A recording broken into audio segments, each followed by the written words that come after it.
충격적인 양자 제너 효과의 관찰.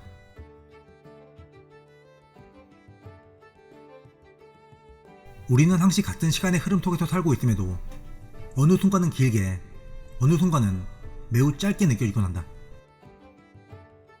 자신이 현재 너무 재미있어서 빠져있는 순간은 한두 시간이 마치 1분과 같이 느껴지기도 하고, 지루하고 긴장한 순간은 1분이 마치 1시간은 지난 듯이 길게 느껴지곤 한다. 하지만 우리는 이것이 당연히 기분 탓이고 시간은 일정하게 지나가고 있다는 것을 알고 있다.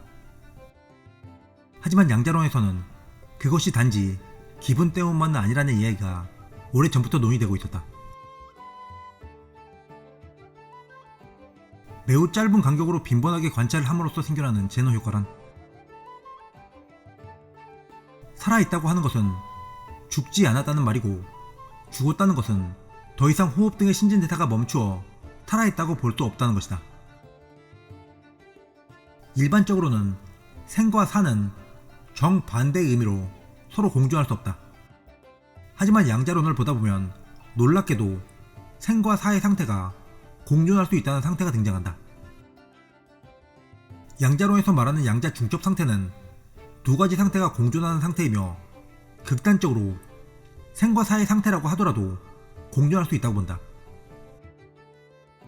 이것을 설명하는 가장 유명한 사고 실험이 슈레딩거의 고양이이다. 이 이론이 처음 나왔을 때에는 많은 일반인들의 조롱을 사기도 했지만, 이것은 어디까지나 양자에서의 이상한 상태를 쉽게 설명하기 위한 예에 불과하다는 것을 이해해야 한다. 이 사고 실험에서는 확률 50%로 작동하는 청산가스 발생 장치를 설치해둔 어떤 상자 안에 고양이를 넣어두고 이 고양이가 생과 사가 공존하는 양자 중첩 상태에 있다고 정의했다.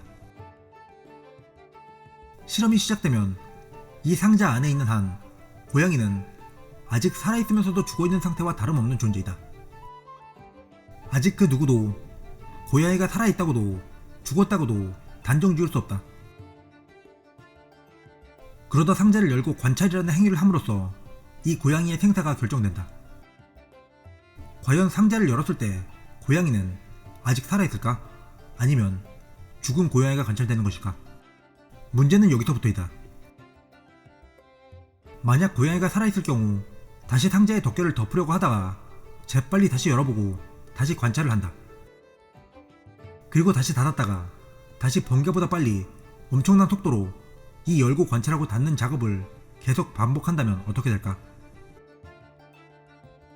이 과정에서는 이렇게 정광석화처럼 계속해서 상자 안을 관찰하게 되면 그 안에 고양이가 살아있는 채로 있을 가능성이 높아질 것이라고 한다.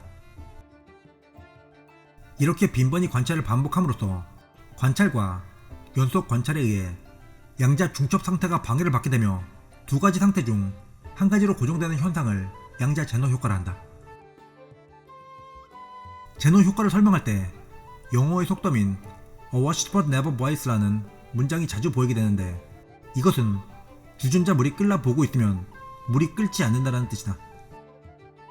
이 속담의 본래 의미는 기다리는 사람에게 시간은 길게 느껴진다는 의미이고, 너무 초조해하는 것은 금물이라는 교훈도 준다.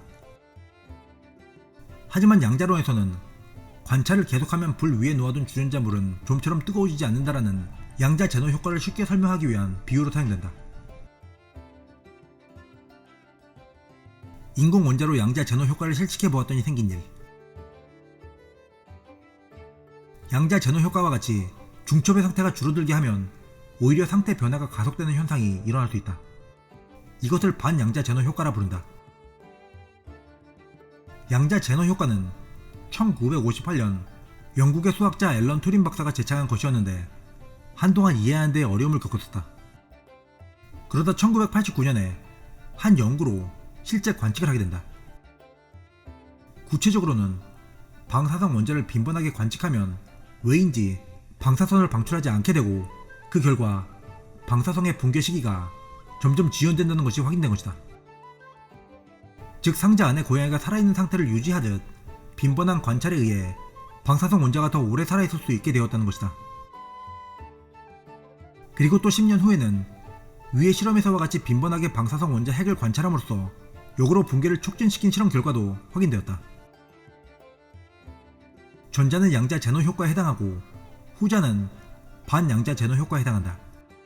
이렇게 양자 제노 효과와 반양자 제노 효과를 인위적으로 발생시킬 수 있다면 이것은 물리학적으로 많은 가능성을 시사한다고 할 수 있다.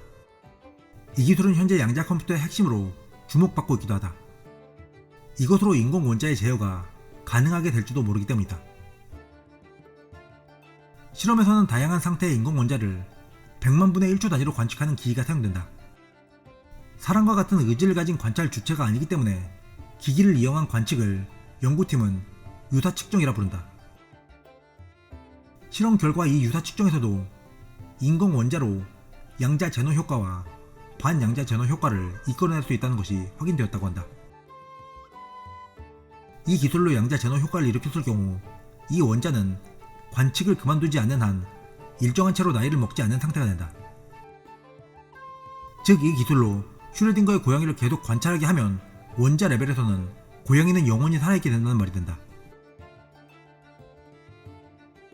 실제로 양자 제노 효과로 원소의 붕괴를 정지시킨다는 것은 사실상 불가능할 수 있다. 이스라엘 와이즈만 과학연구소에 따르면 원자의 상태 고정화가 실제로는 일어나지 않으며 단지 관측만으로는 원자 핵의 붕괴를 멈출 수 없음이 증명되었다고 한다. 그들의 이론적 계산에 의하면 물체의 변화를 빠른 관측으로 고정시킬 수 있는 가능성은 붕괴에서의 기억시간 그리고 거듭되는 관측들 사이의 시간 간격, 이 두 값의 비율에 달려있다. 모든 붕괴 과정에는 기억시간이 존재하는데 방사성 붕괴의 경우 원자로부터의 방출 성분이 아직 나오지 않고 잠시 잠복해 있는 시간 간격을 가리킨다.